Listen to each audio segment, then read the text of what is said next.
Les élus doivent en avoir pris connaissance avant et ensuite les Villeneuvois peuvent en prendre connaissance très facilement. Voilà pourquoi j'ai décidé de ne pas lire les décisions en conseil municipal. Alors, la communication que je voulais vous faire porte justement sur le point qu'a soulevé tout à l'heure M. Poitevin. Donc, nous avons appris mercredi dernier, par un courrier préfectoral, que les 2 délibérations par lesquelles nous avions élu Thierry Tanguy, premier adjoint, et Jérémy Bouladou, troisième adjoint, étaient invalidées. C'est-à-dire qu'elles n'ont pas passé le contrôle de légalité. Donc, j'ai pris la peine, bien sûr, le lendemain, d'appeler le service préfectoral qui s'occupe de ces questions-là. Et il m'a été expliqué très clairement, en toute transparence, que suite à un courrier de l'opposition, ces 2 délibérations avaient été examinées de près et qu'elles se sont effectivement révélées illégales. À ça, 2 raisons. Nous aurions dû mentionner dans la note de synthèse que le cas échéant, nous nous livrerions à ces délibérations et donc à ces votes. Et ensuite, ça aurait dû être aussi mentionné dans l'ordre du jour du conseil municipal. Donc, c'est bien dommage qu'on en soit arrivé là parce que dès le 31 août, nos services, les agents qui s'occupent de ce qu'on appelle les assemblées, ont pris la peine d'envoyer un mail à la préfecture, je l'ai là, demandant comment procéder lors du conseil municipal. Ce mail, pour des raisons qui ne sont pas du tout malveillantes ni conscientes, ce mail est resté sans réponse jusqu'au conseil municipal. Donc, nos agents ont fait ce qu'ils ont pu pour faire les choses proprement et dans la légalité. Et pour cela, ils se sont appuyés sur les procédures qui avaient été suivies dans des affaires du même acabit sous l'ancienne mandature. Pour moi, ici, il ne s'agit absolument pas de remettre en question la décision qui a été prise par la préfecture, parce que c'est une décision qui se justifie par la loi, donc il n'y a rien à dire. Et nous procéderons lundi prochain, le 15, à ces nouvelles élections. Donc nous aurons 2 délibérations qui seront les mêmes, mais inscrites dans un ordre du jour spécifique pour ce conseil municipal du 15. Cependant, je souhaite quand même attirer votre attention sur l'impact de cette remise en cause de ces délibérations. C'est surtout en fait les agents de notre municipalité qui sont impactés par ce genre de décision, parce que ce sont eux qui préparent les conseils municipaux, afin que les délibérations respectent le cadre administratif et légal. Ce sont eux aussi qui, après les conseils municipaux, rédigent les éventuels arrêtés qui en découlent et assurent la communication des délibérations aux instances préfectorales. Aussi, je tiens aujourd'hui particulièrement à leur exprimer toute notre confiance et notre reconnaissance. Merci pour votre investissement à nos côtés. J'en profite d'ailleurs pour saluer tous les agents de la municipalité qui suivent les conseils municipaux en présentiel ou en vidéo. Merci de l'intérêt que vous portez aux affaires politiques de notre commune. Certains apprécieront fortement que je leur fasse ce petit coucou parce que voilà, ils mettent un intérêt particulier aux discussions que nous avons au conseil municipal et c'est extrêmement important, il me semble. Voilà pour ça. Donc j'en ai terminé avec les communications. Donc nous allons pouvoir passer maintenant aux délibérations. C'est l'affaire 4 et c'est moi qui commence, c'est moi le rapporteur. Donc il s'agit là du recensement de la population. Alors là, le recensement de la population, c'est un outil qui permet de recueillir des informations et des statistiques sur la population et sur le logement. C'est aussi un instrument qui va permettre de mieux connaître l'évolution de notre population, ainsi que de fixer le chiffre légal de la population, à partir duquel est calculée la dotation que l'État sert à notre commune. C'est donc vraiment quelque chose qui est important, le recensement. Bon, ce recensement, comme vous le savez peut-être, il est mené par l'INSEE, l'Institut national de la statistique et des études économiques. C'est un établissement public, une administration publique qui produit énormément de statistiques sur la population en France. Alors, depuis 2004, le recensement de la population se fait sur une période de 5 ans. Dans les villes de moins de 10 000 habitants, le recensement est fait sur toute la population, une fois tous les 5 ans. En fait, ça tourne sur les communes pendant 5 ans. Par contre, sur les villes de 10 000 habitants, ça ne se passe pas comme ça. La collecte de données se fait chaque année, mais seulement sur un échantillon des logements, puisque en fait, on part des logements. Hein. Donc, un échantillon de 8% chaque année, qui est contraint, bien sûr, par des zones à respecter. C'est-à-dire que l'INSEE fait bien attention en tirant au sort les logements, de les tirer de façon équitable à travers les différentes zones de la commune, pour que en fait, cet échantillon soit représentatif de la population. Au total, sur les 5 années, on aura donc 40% des logements qui seront interviewés. Comme notre ville a dépassé les 10 000 habitants, nous sommes bien dans le deuxième camp. Et donc, pour préciser, la collecte des données de ce recensement doit se tenir en 2022 entre le 20 janvier et le 26 février. Et la commune devra assurer le recensement de 332 logements. Pour cela, évidemment, nous avons besoin d'agents recenseurs. Donc, la délibération que nous avons à voter là demande d'approuver le principe du recensement de 2 à 4 agents. Alors, dans l'idéal, il nous en faudrait 4. On est peut-être un peu peur de ne pas y arriver, hein, parce que c'est compliqué de recruter des gens sur ce genre de tâches. Donc, voilà, on espère en recruter au moins 2 et au mieux 4. Et ensuite, nous devons aussi statuer sur les conditions de rémunération de ces agents. Donc, le premier point que vous avez sur la délibération concerne la rémunération de la formation. Pour faire correctement le recensement, les agents qui seront recrutés temporairement devront être formés. Donc, on propose la base d'un forfait de 65 € brut pour la formation. Ensuite, deuxième point, on va demander aussi à ces agents de faire une tournée de reconnaissance avant de passer au recensement, à la collecte de données proprement dite. Ça, c'est pour s'assurer qu'ils ont bien repéré les logements que chacun d'entre eux aura à recenser. Donc là, on propose un tarif de 70 € brut, pareil, donc c'est un forfait. Ensuite, troisième point, la rémunération de la collecte. Donc les agents recenseurs auront deux documents à faire remplir, la feuille de logement, qui concerne le logement dans son ensemble, et ensuite le bulletin individuel, qui va venir concerner chaque individu vivant dans le logement. Donc là, vous pouvez voir qu'il y a 2 tarifs à chaque fois, parce qu'en fait, il y a soit le format papier, d'accord, soit l'agent remplit avec les gens le format papier, soit les individus, la population, va remplir directement sur Internet le formulaire.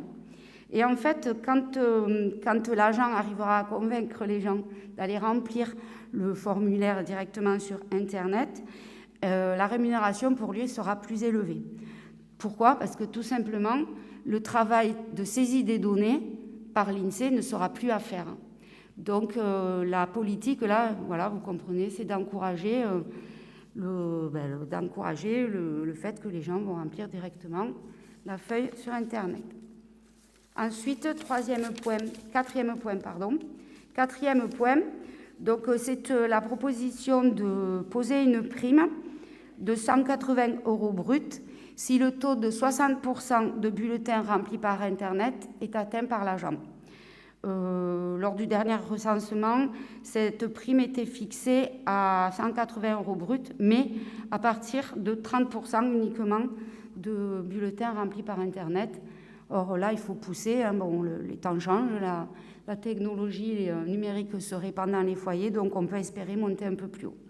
Voilà, je crois que j'ai fait le tour. Ah oui, je peux rajouter que sur ces frais-là, pour nous aider à couvrir tous ces frais, l'INSEE fait un remboursement forfaitaire, mais il ne faut pas se leurrer, ce remboursement ne couvre pas tous les frais que nous aurons à tenir.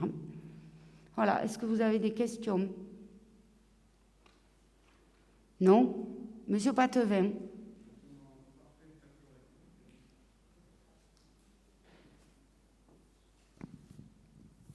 Nous sommes en parfait accord avec vous et le groupe minoritaire, et non pas d'opposition, votera pour. Merci. Je mets au vote. Ne prends pas part au vote. Abstention. Contre. Pour. Unanimité. Merci beaucoup. Au passage, on a noté l'arrivée de Maria-Alice Pelé. Merci beaucoup. Pas de souci. Alors, donc, nous passons à l'affaire numéro 5, une délibération qui porte sur la modification du tableau des effectifs, et c'est Arnaud Fleury qui nous l'expose. Oui, bonsoir. Donc, cette modification du tableau des effectifs fait suite à une modification de la durée de temps de travail sur un contrat pour un éducateur jeunes enfants. Donc, on supprime le poste initial qui était à 17h30 par semaine et on crée le nouveau poste qui était à 21h par semaine. Voilà, tout simplement. Est-ce que vous avez des questions? Allez, on met au vote. Donc, ne prend pas part au vote, s'abstient, contre, pour, unanimité, merci. Alors, ensuite, le point suivant, une délibération sur les indemnités pour heures supplémentaires, et c'est Arnaud Fleury encore. Oui, alors ce coup-ci, c'est donc une modification d'une délibération qu'on avait passée en février dernier, qui encadre les indemnités horaires pour travaux supplémentaires. Elle liste les cadres d'emploi concernés ainsi que les événements qui peuvent amener des agents à dépasser leur contingent mensuel d'heures supplémentaires, qui est de 25 heures par mois. Et on avait bien dit à l'époque qu'on reviendrait sur cette délibération en cas d'ajout d'événements, ce qui est le cas. Alors au niveau des... Je ne vais pas vous refaire toute la délibération, mais je vais vous lister les modifications que nous avons apportées.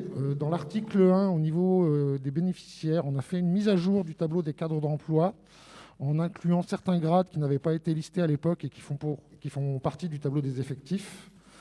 Donc, dans la filière culturelle, on a rajouté 4 grades. C'était assistant de conservation du patrimoine de première classe, assistant de conservation du patrimoine deuxième classe, adjoint principal du patrimoine première classe et adjoint principal du patrimoine deuxième classe. Dans la filière animation, on a ajouté 2 grades, animateur principal de deuxième classe et adjoint d'animation principal de première classe. Et enfin, dans la filière sportive, un grade, éducateur des APS principales de deuxième classe. Ensuite, dans l'article 2, les modifications apportées dans la liste des grades et fonctions concernées, on a ajouté les agents appartenant à la filière administrative pour que les agents administratifs qui sont en charge des festivités puissent être couverts par cette délibération. Et on a donc ajouté dans la liste des événements le Laguna Fest, la fête des publics, les Palabrasives, le festival électro, le festival Les Temps Suspendus, les différents spectacles faisant partie de la programmation de la saison du théâtre et toute manifestation supplémentaire autorisée par arrêté du maire. Voilà, ce sont les modifications que nous avons apportées à la délibération de février dernier. Merci Arnaud. Je vous en prie. Des questions? Non. On passe au vote. Qui ne prend pas part au vote, s'abstient, et contre, pour, l'unanimité, merci. L'affaire 7 concerne une modification de tarif et c'est Jérémy Bouladou qui nous l'expose. Oui, bonsoir. Donc, par délibération du 23 juillet 2004, le conseil municipal a fixé les tarifs relatifs à l'implantation d'emplacements lors des marchés de Noël. Il convient d'actualiser ces tarifs et de les ajuster au projet de la fête de Noël organisée par la commune mi-décembre. Madame le maire propose que le montant d'un emplacement de 3 mètres linéaires avec ou sans barnum ou équipement fourni par la commune soit fixé à 40 € par jour. Le règlement de ces participations sera rattaché à la régie droit de place. Le conseil municipal va délibérer pour décider d'actualiser à 40 € par jour les tarifs des emplacements sur la fête de Noël, autoriser le recouvrement de ces recettes par l'intermédiaire de la régie droit de place. Merci Jérémy. Des questions? Christophe? Oui, bien sûr.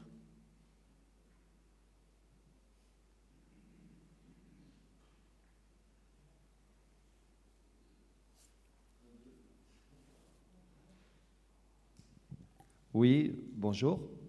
Bon, tout d'abord, je constate avec plaisir que le terme de marché de Noël qu'on nous avait empêché d'utiliser l'an dernier est autorisé cette année. Après, par contre, si nous avions instauré avec M.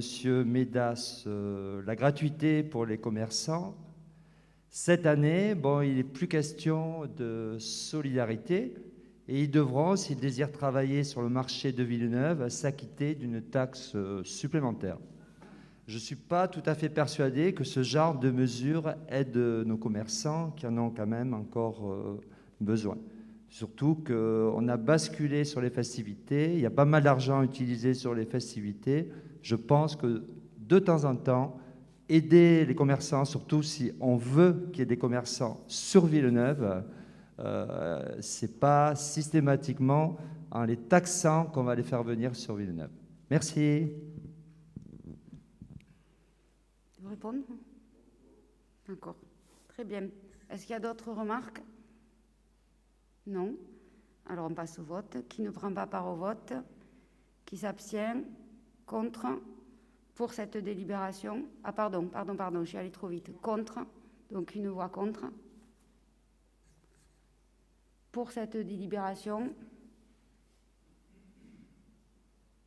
Le reste, tous moins majorité.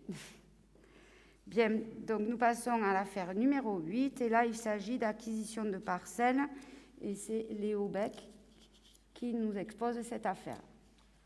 Alors il s'agit de l'acquisition de 2 parcelles, les parcelles AN 31 et AN 29 qui se situent juste après le rond-point de l'Arnel en direction de Palavas sur la droite. Donc ces 2 parcelles sont achetées à monsieur et madame Martinez.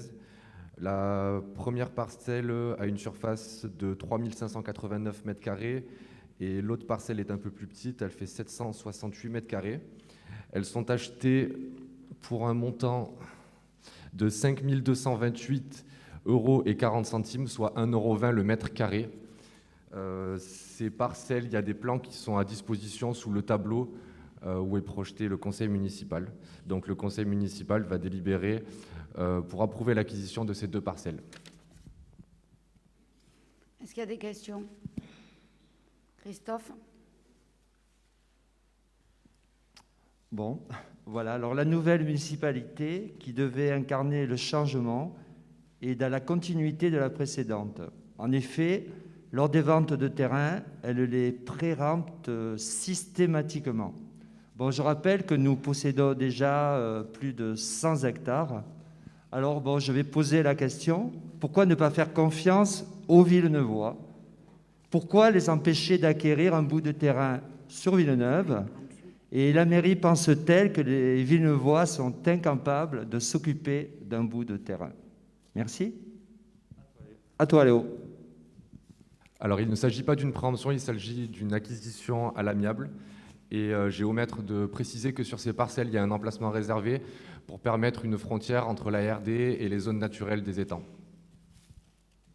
Merci de cette précision, Léo. D'autres remarques? Monsieur Poitevin.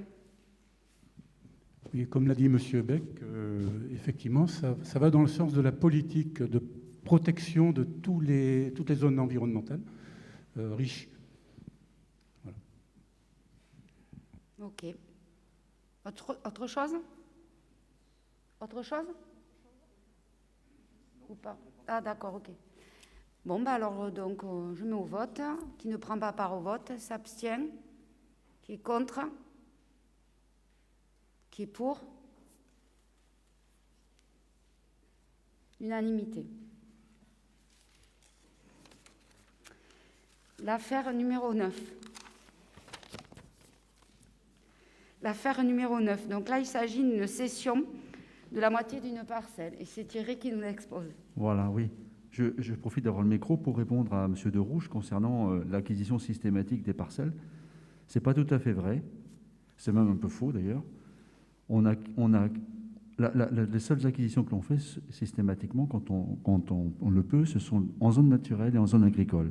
Et encore en zone agricole, quand il y a des acheteurs qui sont des agriculteurs, on ne le fait pas. C'est important de le préciser. Oui. Voilà.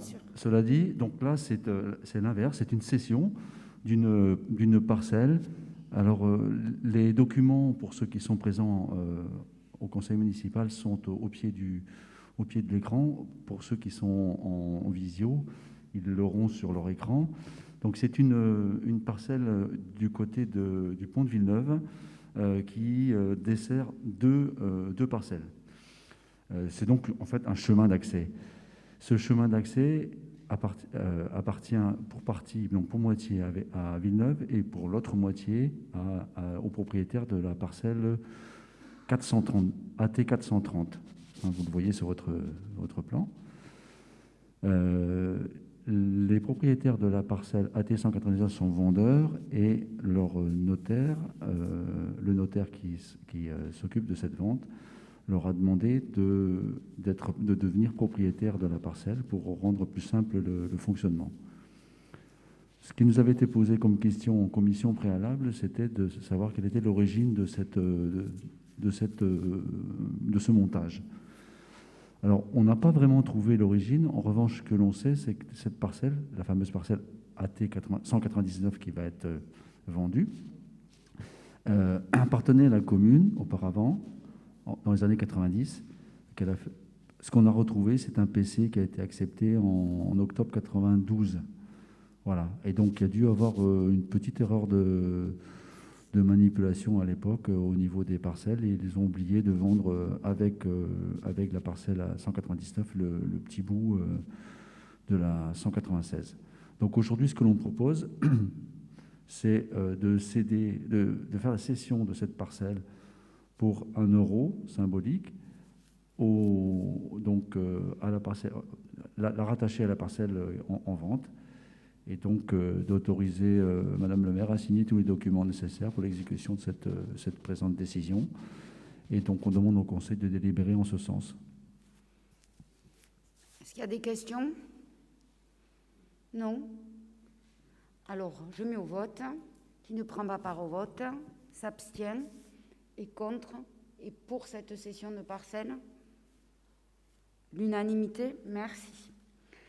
Le point 10 maintenant. Donc là, il s'agit du rapport de la commission locale d'évaluation des charges transférées. C'est ce qu'on appelle aussi la CLECT. Et ce rapport a été présenté le 5 octobre 2021. Et maintenant, nous devons l'adopter en commune. Je passe la parole à Serge Desaigne. Merci Madame la maire, bonsoir à tous. Oui, effectivement, le 5 octobre nous a été présenté aux membres de la commission locale d'évaluation des charges transférées ce rapport. Vous avez eu à disposition ce rapport. Il mentionne l'ensemble des moyens qui sont cédés par les communes aux collectivités EPCI, ce qui est notre cas. Et donc, nous avons un financement à faire de la part de fonctionnement et d'une part d'investissement. Nous devons avoir 2 délibérations ce soir. La première, c'est la délibération sur le rapport que vous avez eu, qui mentionne l'ensemble des AC qui sont mis en place sur la métropole pour toutes les communes, à la fois en fonctionnement et en investissement. Donc c'est cette première délibération qui doit être votée aujourd'hui dans les 3 mois qui suivent la mise en place de la commission.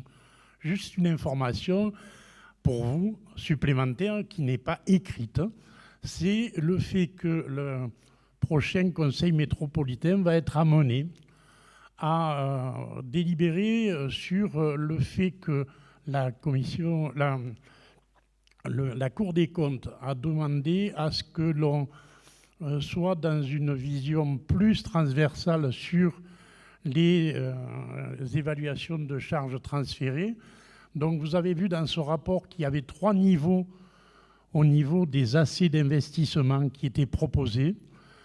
Aujourd'hui, majoritairement, il n'y a plus que 2 niveaux qui sont pris en compte. Et donc, il faut savoir que l'année prochaine, le rapport fera état de 2 niveaux de prise en compte, 100% et 30% d'AC, c'est-à-dire d'allocation de compensation concernant les investissements. Mais je présenterai celle de la ville tout à l'heure. Vous devez donc délibérer sur le fait qu'on vous a présenté ce rapport. Est-ce que vous avez des questions? Non? Donc on y va. Qui ne prend pas part au vote? Qui s'abstient? Qui est contre? Qui est pour ce rapport?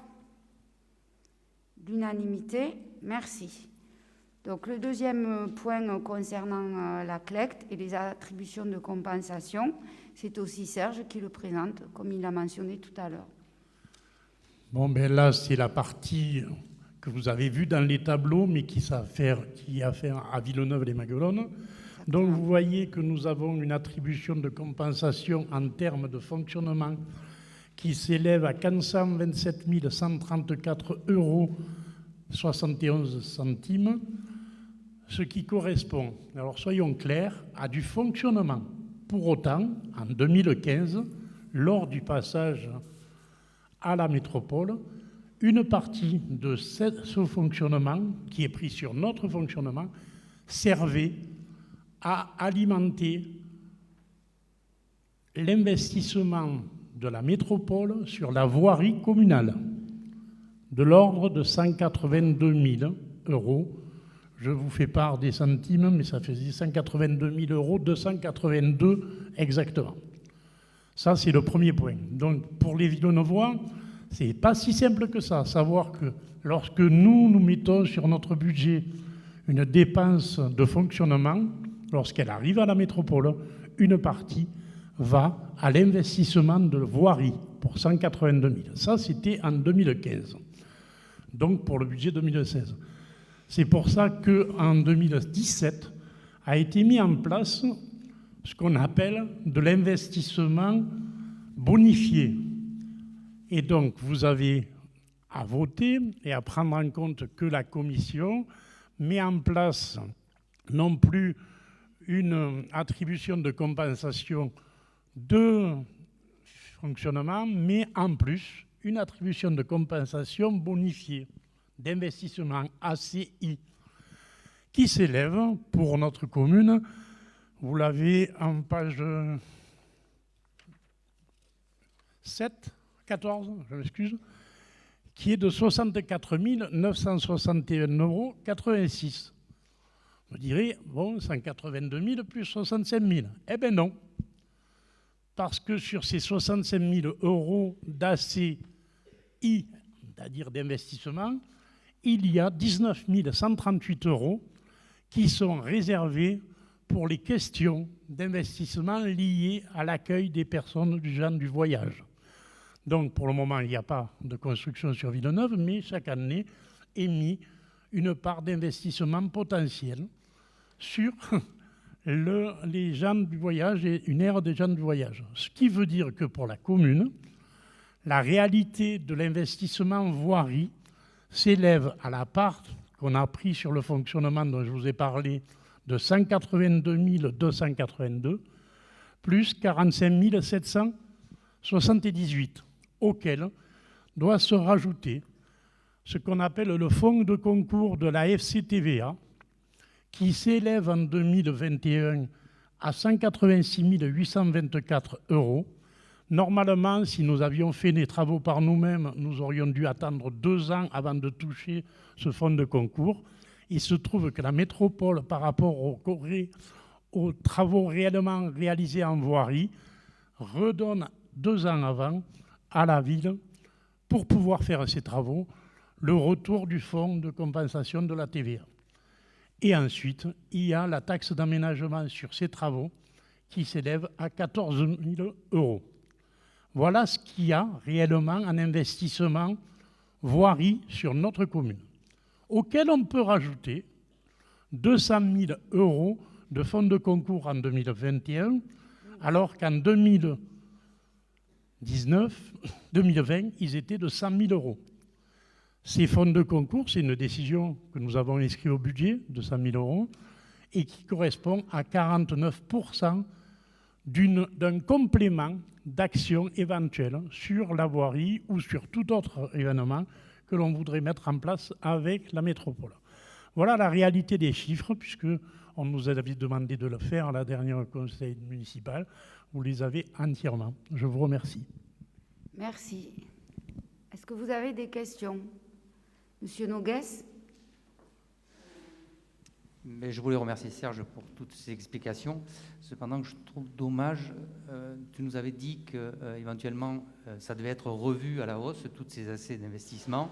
Ça fait déjà un peu plus d'1 an et demi que tu nous en parles. Et aujourd'hui, on n'a toujours pas de hausse de ces ACI, ce qui est un peu dommageable pour la commune. Voilà. Alors, si je peux me répondre, Madame le maire, j'étais en commission ressources ce matin, c'est-à-dire les éléments qui permettent à la métropole de penser son futur. Sur les questions d'ACI et d'ACI, on va rester sur ces positions-là. Par contre, ce qui est mis à l'étude et qui va faire l'objet d'une décision au Conseil métropolitain du mois de décembre, le 14 décembre, qui va nous être présentée en commission ressources, où siège Thierry Beck, moi-même et d'autres élus. Elle va nous être présentée, elle a été présentée en proposition à Madame le maire lors du Conseil des maires. On a une étude qui a été mise en place par la métropole sur, on va dire, les effets des transferts de charges à la métropole sur des transferts de charges bloqués à 2015 et sur leur évolution et l'évolution des coûts. Et donc aujourd'hui va être proposé un pacte financier. On en a parlé effectivement il y a 1 an. Il est en cours d'élaboration. Il va nous être proposé. On aura à débattre et à décider comment on se positionne, nous, en tant que collectivité, sur ces questions-là. Donc ta question est juste, Olivier. On y est en plein. Les éléments aujourd'hui seraient à tendance à dire qu'il faut mutualiser des questions, notamment sur les questions du littoral, sur les questions de GEMAPI, sur les questions de transport et de route, etc. Ce matin, on discutait des choses qui vont intéresser ma collègue qui est en charge de la mobilité et mes collègues qui sont en charge des travaux. On a discuté sur l'éventuelle prise en compte directe par la métropole de certaines mobilités actives, vélos, etc., qui seraient, si elles rendent compte sur des équipements, non pas de desserte de quartier, mais d'écoles, de collèges, de ville à ville, de ville à PEM, projet par rapport à la gare, il pourrait être financé à 100%. Ça, c'est une nouveauté qui est en cours de discussion. Voilà ce que je peux dire aujourd'hui, sans rien cacher. Madame le maire, vous pouvez en dire plus.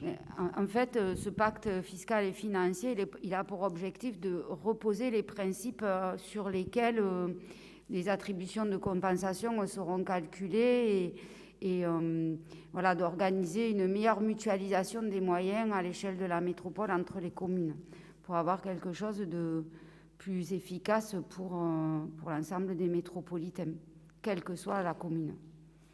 Christophe Derouche. Oui, une question pour Serge. J'aurais aimé savoir, Serge, au niveau de la propreté du village, ça passe dans les frais, dans la compensation de fonctionnement qu'on paye à la métropole, ou c'est dans la taxe d'enlèvement des ordures? C'est financé par qui, le nettoyage du village?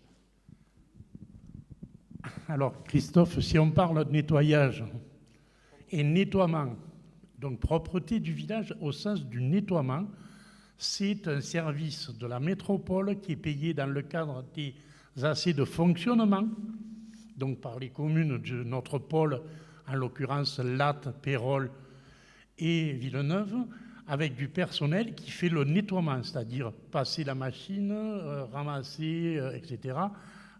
Non pas les ordures, mais le balayage, etc. C'est ce qu'on appelle les services généraux. D'accord ? Ça, c'est directement la métropole qui en a la charge, mais ça, depuis le début. Hein. Donc, c'est services généraux, c'est le nettoiement, la voirie, l'éclairage, pour une part, c'est-à-dire hors les réseaux souterrains, et les espaces verts. Et les espaces verts. Ça, c'est payé sur le fonctionnement. D'accord ? Autre chose est le traitement des ordures ménagères. C'est la direction de la propreté et de la valorisation des déchets, la DPVD, qui est une direction propre à la métropole et qui, elle, est financée. Ça va être encore une fois un peu complexe, mais j'espère que les Villeneuvois comprendront, par la taxe d'enlèvement des ordures ménagères, la TEOM.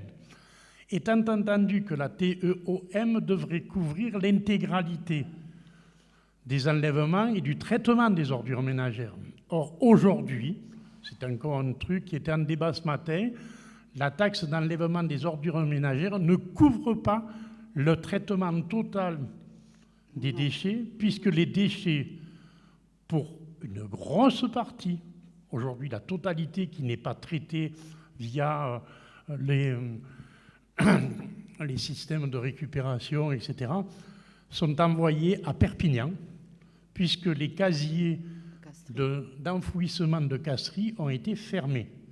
Donc ça, c'est payé par la TOM et par une subvention d'équilibre de la métropole. D'accord? Donc c'est bien payé par chacun des Villeneuvois, qu'ils soient au travers de la taxe d'enlèvement des ordures ménagères qui leur sont imposées. Ça, c'est une chose qui est très claire. Aujourd'hui, c'est une régie pour notre ville qui le fait, c'est-à-dire c'est sous le régime d'une régie. Pour d'autres communes, c'est une délégation de services publics à des entreprises privées. Mais c'est bien que tu soulignes que la taxe d'enlèvement des ordures ménagères, elle est loin de couvrir le coût de nos poubelles. Et j'attire à tous votre attention, en particulier aux Villeneuvois qui nous écoutent, sur le fait qu'il faut vraiment arriver à réduire les déchets parce que c'est quelque chose qui coûte énormément d'argent à la collectivité, à notre métropole et à toutes les collectivités. La solution, c'est vraiment de baisser la quantité de déchets. Monsieur Poitevin, vous voulez intervenir? Oui, s'il vous plaît. Il y a 2 ans, il nous a été, je veux dire, infligé un ramassage en moins, justement parce que ça coûtait très cher. Donc on vient de nous enlever un ramassage. Là, si j'ai bien compris, on va nous augmenter la taxe très bientôt. La taxe, elle a été augmentée l'année dernière. Oui, mais d'après ce que j'ai compris, elle va encore augmenter. Pour le moment, on ne peut pas le savoir. La question, on sait qu'il va y avoir 45 millions d'euros mis sur la question des déchets et de leur traitement. Non pas, on va être clair, hein, parce que ça a été discuté ce matin, non pas pour dire on va équilibrer, hein, mais pour essayer de ne pas continuer à payer chaque année plus pour aller polluer ailleurs. Oui, d'accord. On en est là la aujourd'hui. TOM, elle a été votée en augmentation, comme la GEMAPI, on l'a passée ici, vous vous rappelez, en conseil municipal. Ouais. Elle a déjà été augmentée. Maintenant, moi, je pense qu'il va y avoir débat. Quand on parle du pacte financier, il va y avoir débat, y compris entre nous, sur le futur de est-ce qu'on doit être à la pesée, est-ce qu'on doit être etc. Il y a plein de solutions qui vont être proposées. Et il faudra que ça soit débattu avec la population et je pense que nous ne pourrons pas faire l'économie de dire il y a traiter les déchets parce qu'il n'y a aucune solution. Si on parle de la pesée, aujourd'hui, il n'y a pas de solution pour qu'il y ait un critère social qui soit donné. Donc, plus j'ai d'enfants et de familles, plus je vais payer parce que j'aurai plus de déchets. Juste une petite précision par rapport à ce que vous avez dit, M. Poitevin. Et là, ce qui coûte cher dans les déchets, ce n'est pas tant le ramassage, la collecte, ensuite ce qu'on en fait. Donc comme le disait tout à l'heure Serge, puisqu'on n'a plus les casiers de Castries, on les envoie maintenant à Perpignan, donc ça coûte en transport, mais ça coûte énormément en traitement aussi. Et en plus, hélas, les déchets par ménage et par personne augmentent toujours plus. Donc voilà, il va falloir s'attaquer à la racine du mal. Et c'est pour ça aussi que la métropole veut investir là-dessus pour trouver des solutions, pour faire en sorte qu'il y ait moins de déchets et qu'on les traite de façon plus efficace. Parce qu'évidemment, 0 déchet, ça paraît un peu compliqué. Mais je vous rappelle qu'on fait partie des 10 communes de la métropole qui se sont inscrites dans le dispositif 0 déchet. Christophe Deroche. Une autre question pour Serge. Bon, alors j'aurais aimé savoir comment ça se fait qu'à Villeneuve, on paie 60% de plus de taxes d'enlèvement des ordures qu'à Fabrègues, qui fait partie de la métropole et tout. On est à 60% de plus. J'ai les chiffres. Donc juste une réponse, c'est est-ce qu'on a plus de déchets ici? Est-ce que voilà, si tu peux me donner la réponse, Serge, merci. L'augmentation de la taxe, elle est uniforme pour l'ensemble des collectivités. Après, elle est assujettie à la taxe d'habitation et au nombre de personnes qui sont dans les foyers. D'accord? Donc, en fonction de ce qui est déclaré par la personne, je donne un exemple. Si je suis dans un studio et que je suis je vais avoir un taux de taxe d'ordure ménagère qui va être de X. Mais c'est le même taux pour la personne qui est à 4 personnes dans son foyer. Mais s'ils sont 4, ils vont payer multiplié par 4. Donc c'est déjà aujourd'hui, en fonction de la... Alors c'est très complexe, c'est en fonction de la déclaration de ce qu'est au niveau de... Excusez-moi du terme. Foyer ? Du foyer, excusez-moi, j'ai eu une perte. Donc au niveau du foyer. Donc effectivement, ce qu'on disait tout à l'heure sur le social, plus vous avez une famille nombreuse, plus vous payez de TOM. C'est-à-dire que même si vous avez des... Je vais être un peu méchant. Vous avez une maison qui fait 6000 mètres carrés, mais vous êtes un à vivre dedans. Les robinets sont en or, etc. Et vous avez des cartons qui viennent, etc. Parce que vous achetez beaucoup de choses. Vous avez énormément de trucs qui sont à ramasser. Vous allez payer une TOM en fonction de vos... Alors, il y a... pour ne pas vous tirer le trait complètement fou, il y a des cotes mal taillées par rapport à la surface du terrain, mais vous allez payer beaucoup moins en étant seul dans une grande maison, d'accord, que 7 personnes dans un F5 à la Paillade ou à Villeneuve-les-Maguelones. Voilà la différence. Donc en fait, c'est une taxe qui pour l'instant n'est pas sociale. L'objectif, ce serait d'arriver à une taxe sociale. Monsieur Poitevin. Pour moi, après, ce sera la dernière. Allez-y. Je voudrais dire que la solution des déchets, elle se trouve au niveau des industriels et de la grande distribution. Vous prenez un tube de dentifrice. Par lui-même, il est dans un tube, le dentifrice. Il est enveloppé dans une boîte en carton. Les petits cartons sont dans des boîtes de 100, qui sont sur des palettes de 1000, enveloppées dans du film. Et c'est comme ça pour tous les produits. La solution, il ne faut pas la chercher à la base. C'est qu'un pis-aller. Il faut la chercher à la source. Et la source, ce sont les industriels. La source, c'est aussi nous, les consommateurs, qui refusons de prendre des produits qui sont pas emballés ou mal emballés. Vous vous rendez compte, aujourd'hui, ils arrivent à vendre des bananes épluchées emballées. On aura tout vu. Je vous remercie de votre intervention. Je pense qu'on partage tout à fait votre avis. Et c'est là que justement, le consommateur doit être un consommateur averti, actif et conscient, ne pas choisir ces produits qui sont suremballés.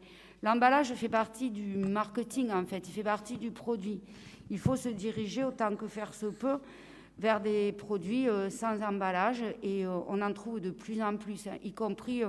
Le dentifrice, on peut le trouver dans des pots en verre, on peut le trouver en pastille, on peut le trouver en bloc sec.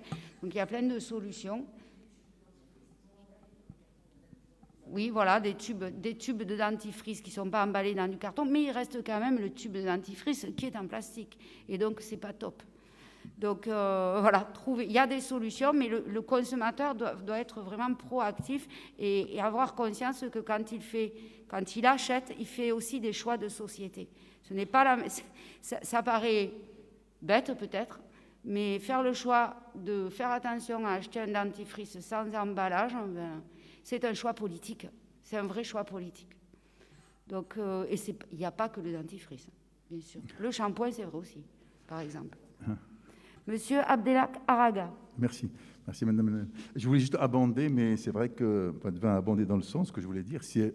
La racine du mal, c'est pourquoi l'industrie. C'est pour ça aujourd'hui qu'on on travaille beaucoup sur l'économie circulaire. Comment faire en sorte, en tout cas, la quantité de production, elle sera la même. La difficulté qu'il y a, c'est qu'on a beau éduquer, informer, c'est très compliqué, mais l'éducation se fera à moyen et long terme. Mais par contre, aujourd'hui, on a une production qui est énorme. Vous parlez de dentifrice, mais vous parlez aussi de tout ce qui est informatique. C'est catastrophique, si vous vous rendez compte, dans toutes les entreprises, les collectivités. Le stock de matériel informatique qu'on ne peut pas détruire comme ça. Aujourd'hui, on est passé à l'écran plat. Avant, c'était ce qu'on appelle le tube cathodique. Une catastrophe, c'est de la chimie très, très nocive. Aujourd'hui, donc, l'économie circulaire est une réponse adaptée, mais on a des chemins à faire par rapport à ça, parce qu'il y a des choses vraiment à refaire, à reconstruire, recycler, à reconditionner dans tous les domaines.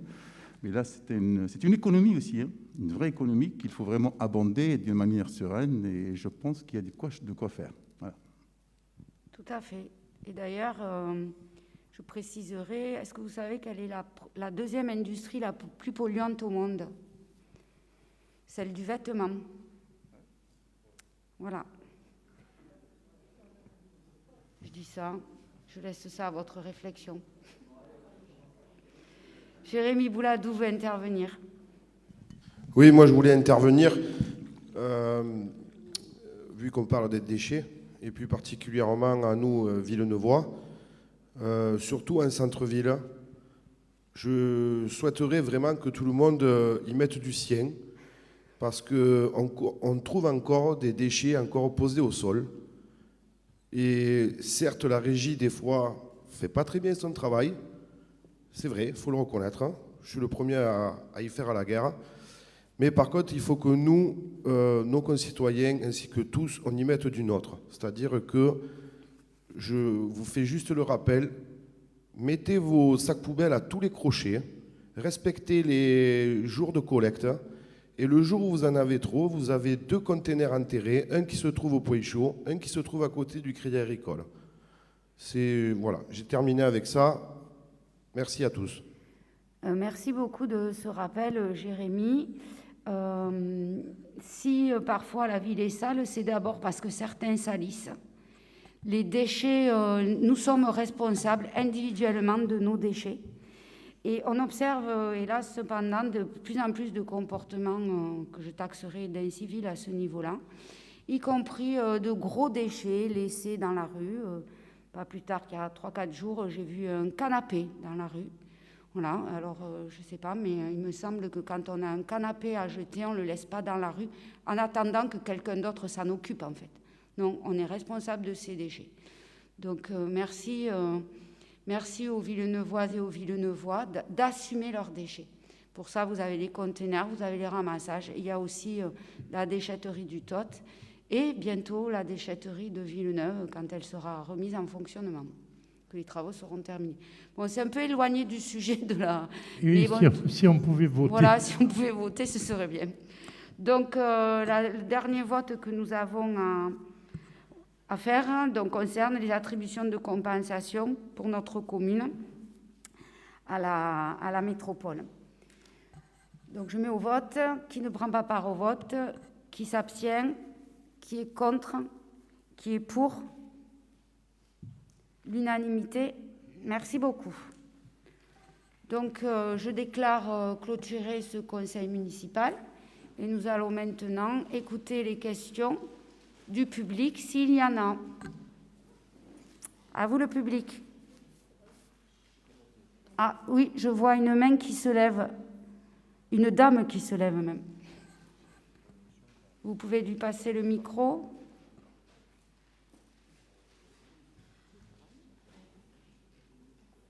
Ça arrive, madame, ça arrive.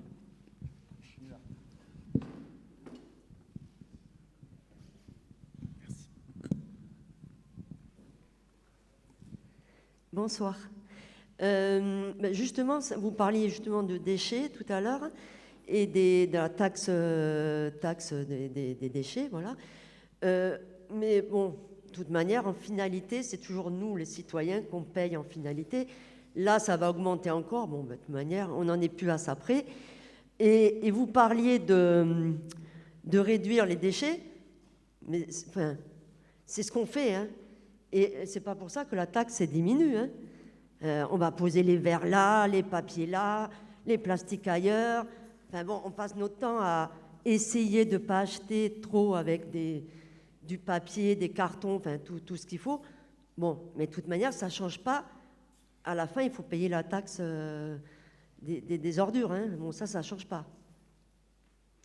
Ben, en fait, ce que vous soulevez, c'est vraiment important. En fait, le comportement que vous avez visiblement, vous, ce n'est pas celui de l'ensemble des individus. Et il y a de plus en plus de déchets qui sont produits. Ça, oui, c'est un fait. Et puis, il y a aussi que les décharges, elles sont bien pleines. Hein. Et on ne peut plus traiter les déchets comme on le faisait avant. C'est plus possible, c'est polluant. Mais bon, dans tous les cas, comme dans certaines régions en Alsace et tout ça, que ça fait très longtemps que ça existe, il faudra trouver d'autres solutions. Parce que de toute manière, parce que la seule chose qui peut motiver les gens, c'est l'argent. Hein. Ça a toujours été comme ça. Hein. Alors, voilà. Et là, qu'on trie ou qu'on trie pas, on paye. Hein. Là, alors effectivement, il y a des endroits où il y a une taxation au poids de la poubelle. Bon. C'est ce qu'évoquait Serge.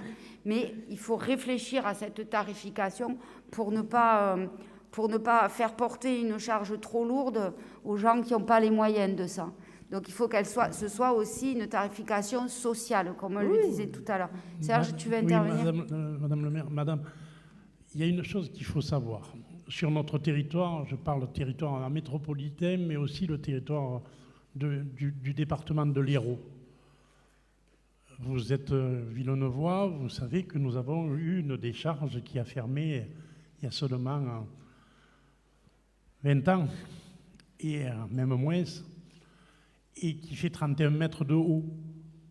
À l'époque, on a imposé à la commune de Latte et aux Villeneuvois et aux futurs habitants de Villeneuve, aux Poissons, aux Flamands Roses et autres, d'avoir des Lexivia et 31 mètres de haut. On a fait Castries, on a fermé Castries. On a fermé Castries, aujourd'hui, on pollue à Perpignan. Le coût, c'est le transport. Non, mais j'ai compris. Et le traitement. Mais attendez, madame. On a compris tous. Et non, mais quand vous dites tout le monde, c'est pareil, non.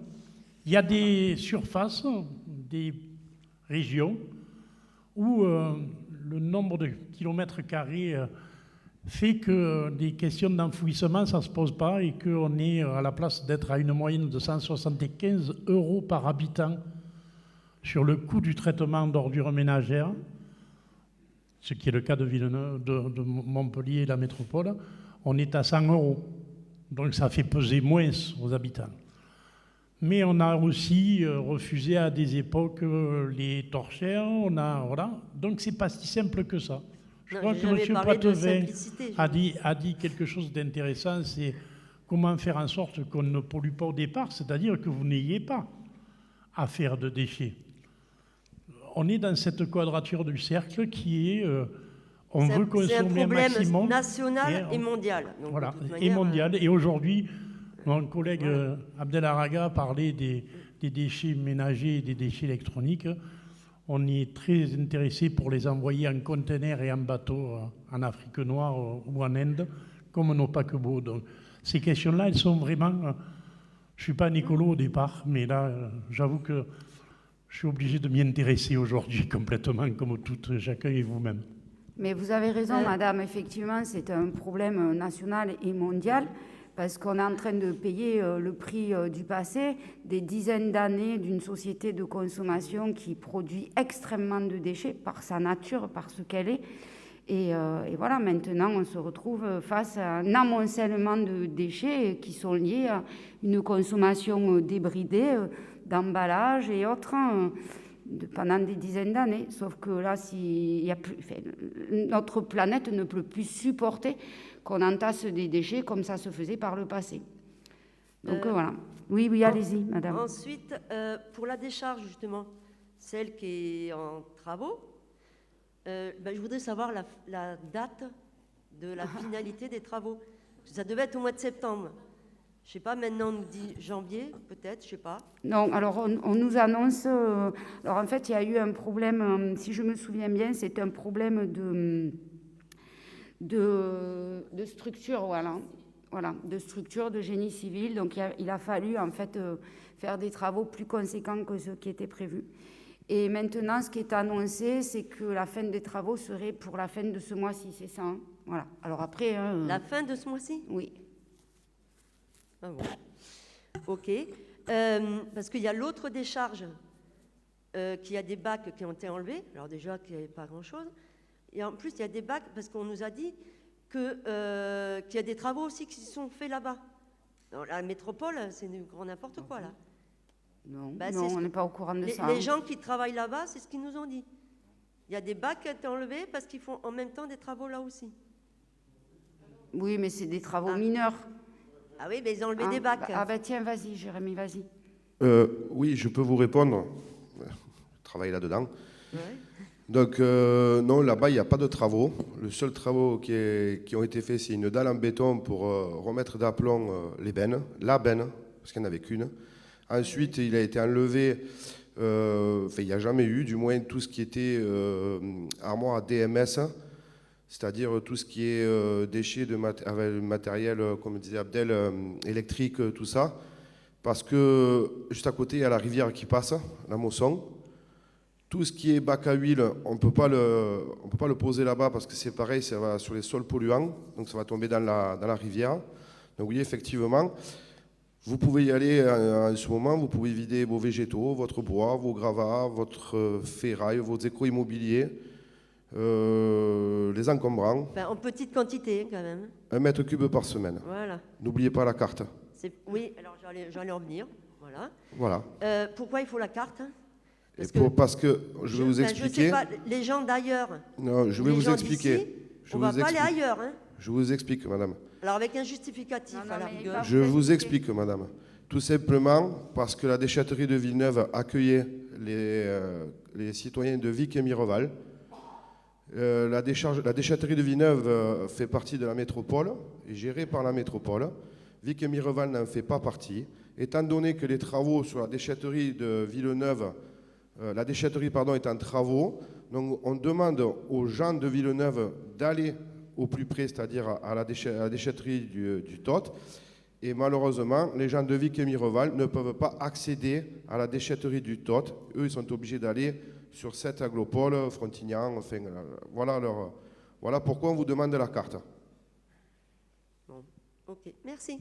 Avec plaisir. Avec plaisir. Est-ce qu'il y a d'autres questions? Monsieur Moreno? Mais court, parce que normalement, c'est le temps du public, là. Non, mais quand même, il faut repousser, quoi. C'est pas une question, c'est une réponse à Madame pour aller dans le sens de Monsieur Araga. En effet, la circularité des matières, eh bien, c'est l'avenir. Et du coup, il faut éviter de tout nommer déchets dans nos poubelles. Il y a une grande partie des matières d'abord qui devraient, si on a un jardin, rester chez nous, ou qu'on doit mettre dans une poubelle ad hoc. On a une autre poubelle avec des déchets qui devraient normalement être tous triés et repartir dans un cycle de production. Donc ce ne sont plus des déchets, mais ce sont des ressources d'autres industries ou d'autres productions. Et du coup, les déchets ultimes, eh bien, ils devraient être les moins nombreux possibles, le moins possible. Et alors, si je reprends l'exemple de ce canapé, vous trouvez un canapé dans la rue, il se trouve que si vous l'amenez à la déchetterie, ce canapé, on est à peu près sûr qu'il sera détruit. Si vous le mettez dans la rue, on est à peu près sûr qu'il sera pris et utilisé. Alors, c'est pas bien de le mettre dans la rue. Donc, ce qui nous manque, c'est ce qu'on a ailleurs, des ressourceries, et mieux encore, une gratuiterie, c'est-à-dire un endroit, et je crois que d'ailleurs, à l'initiative d'une Villeneuvoise, il y en a une, mais probablement pas assez grande et pas assez connue pour qu'on puisse en bénéficier tous et en faire bénéficier chaque fois qu'on a des choses qui ne doivent pas aller à la déchetterie parce qu'on sait qu'ils vont être détruits. Et moi, combien de fois j'ai regretté de devoir me débarrasser de choses par ce biais-là, alors que la déchetterie, ça devrait être vraiment la solution ultime. Très vrai, tout à fait vrai, et vous avez raison, une des solutions, c'est les ressourceries. Pour l'instant, on n'a pas ça à Villeneuve, mais c'est en train d'émerger à travers une association qui s'appelle La Pépite de Maguelone et qui va commencer par de la friperie et qui verra le jour, enfin qui a vu le jour déjà, bien sûr, qui va bientôt s'installer dans un local où l'association pourra stocker, trier les vêtements qui lui ont été déjà donnés et à terme vendre aussi. Donc sous la forme d'une boutique. Il ne s'agit pas de faire de la concurrence au Secours populaire ou au Resto du Cœur. Hein. Donc on n'est pas sur la même niche, on va dire, de clientèle et de proposition de produits. Et à terme, on espère aussi qu'on ira effectivement vers la création d'une ressourcerie qui concernera tous les matériaux et tous les types de biens. Vous avez raison, la déchetterie ne devrait recevoir que les déchets ultimes, c'est-à-dire ceux dont on ne peut plus rien faire et qu'on ne peut plus réutiliser en économie circulaire. Ceci dit, j'en profite quand même pour dire que quand on a des biens comme ça, dont on sait qu'ils pourraient être utilisés par d'autres personnes, on peut se tourner vers Emmaüs quand même. Emmaüs a tout un système de revalorisation de ces objets et de mise en vente, donc c'est intéressant. Mais évidemment, l'idée, ce serait d'avoir ça sur Villeneuve un jour, ce type de structure. Voilà. Bon, est-ce que dans le public, il y a des questions encore? C'était la soirée. Ah, monsieur qui est dans l'ombre. Oui, c'est Pascal Philippe. J'étais pas sûre.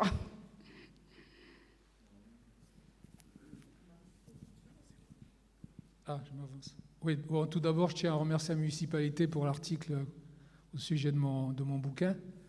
Bon, si ceux qui le souhaitent peuvent aller à Gazette Café, c'est écrit. Et puis, s'ils veulent mon livre, il est à Soramp, c'est à Cube Rouge. Mais bon, le but de mon intervention, plutôt que de me faire de la pub, c'est de dire que ça fait, il y a quelques années, il y avait des concours de nouvelles littéraires qui avaient beaucoup de succès à la médiathèque. Et quand la médiathèque est passée à la métropole, tout ceci a disparu. Et c'est vraiment bien triste parce que il y avait moi j'y ai participé, il y avait au moins 120 ou 130 concurrents, disons, et je crois qu'on avait fêté les 20 ans à l'époque. Et malheureusement, depuis que c'est à la métropole, le point négatif, c'est ça. Après, il y a aussi le fait que quand on écrit un bouquin, on ne peut pas faire de signature parce que c'est la métropole qui décide. Bon, ça, c'est un peu bête. Mais voilà, donc moi, je pense qu'on aurait la possibilité d'être un peu autonome sur ce genre de choses. Et si on ne peut pas passer par médiathèque, le faire différemment, mais ça serait bien qu'il y ait un concours de nouvelles. C'est une idée intéressante. Olivier Gache, je crois, veut vous répondre. Juste, je rajouterai que je me souviens très bien de ces événements annuels. Et je m'en souviens très bien parce qu'une année, j'ai participé au jury et j'ai lu plein de nouvelles écrites par des Villeneuvois notamment, mais pas que. Hein. Il me semble que c'était toute la ouvert France, à l'extérieur. Même l'étranger. Et c'était vraiment très chouette de participer à ça. Du Canada jusqu'au Canada. Oui, d'ailleurs, c'était un problème parce qu'on payait le voyage. Donc... Oui, effectivement. Olivier Gache. Alors, bonsoir. C'est vrai que même si le livre et l'écriture seraient plutôt une prérogative de la médiathèque et donc de la métropole, effectivement, vous avez raison, on est aussi là pour accueillir ce type de demande. Je me souviens que M. Poitvin aussi nous avait proposé le livre d'un ami à lui.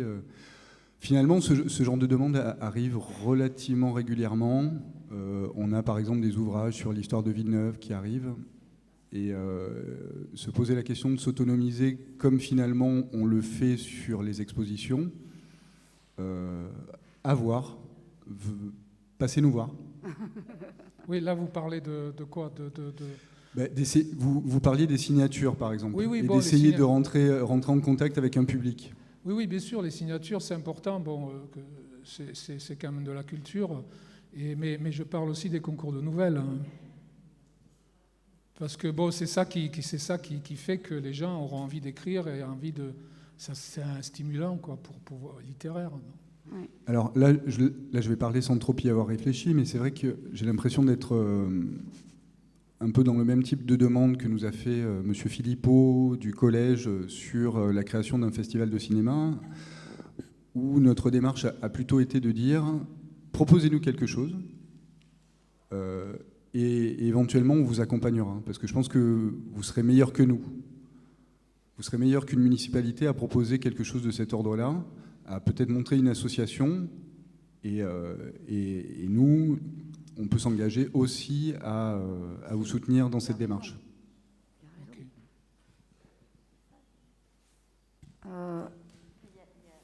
Sonia Richoux qui veut intervenir.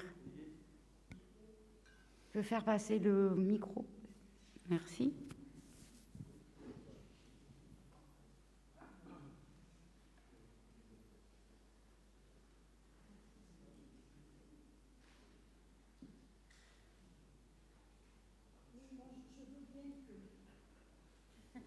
Merci, je suis gentille.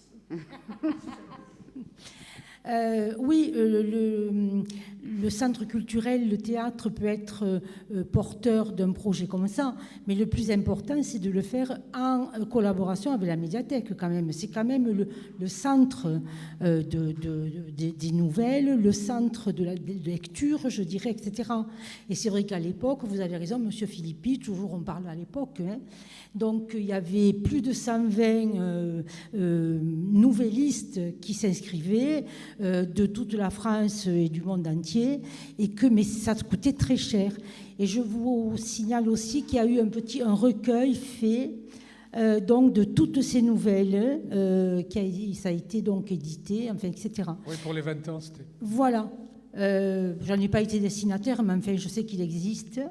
Et donc, le jury était très investi aussi dans ces lectures. Donc voilà quoi, et je crois que ça ne peut se faire qu'avec la médiathèque.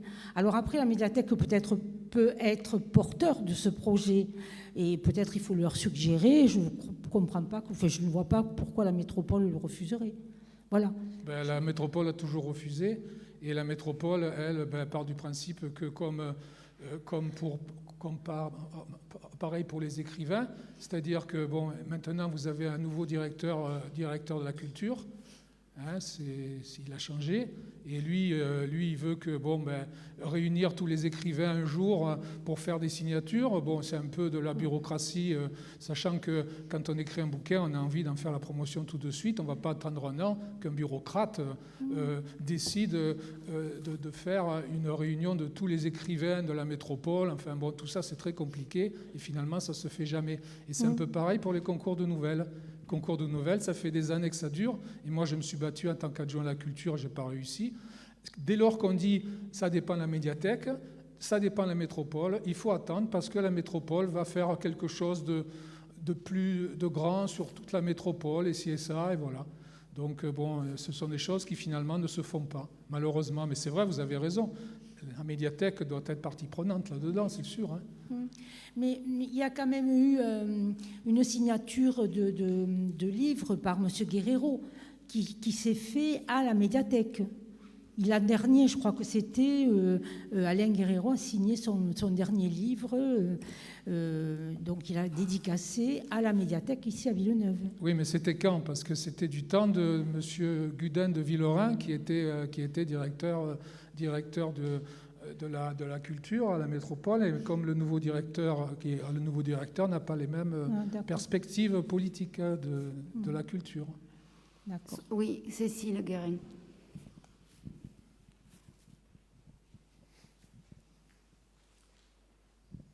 Alors effectivement, tout à fait, M. Gudin de Villerin est parti, et surtout la nouvelle personne en charge du réseau des médiathèques à la métropole que j'ai rencontrée il y a 15 jours est très ouvert aux propositions locales. Donc effectivement, c'est quelque chose à suggérer, mais c'est, je pense, déjà dans la tête de Madame Montel, notre directrice de notre médiathèque. Et voilà, et sachez que c'est dans les papiers, mais elles ont plus de latitude que dans l'ancien temps, effectivement, pour porter des projets locaux, pour peu qu'ils aient du sens et que ça s'inscrive dans le réseau des médiathèques. Mais Voilà, on a rencontré donc cette nouvelle personne dont j'ai mangé le nom, je suis désolée, et qui est très ouvert justement aux projets locaux. Donc rien n'est perdu et c'est à suggérer justement. Ok, merci bien. Est-ce qu'il y a d'autres questions dans le public? Non? Vous êtes sûr, vous n'allez pas regretter? Alors, je vous souhaite à tous une excellente soirée. Merci de votre présence, de votre attention et d'avoir été présent. Voilà, je l'ai déjà dit. Bonne soirée.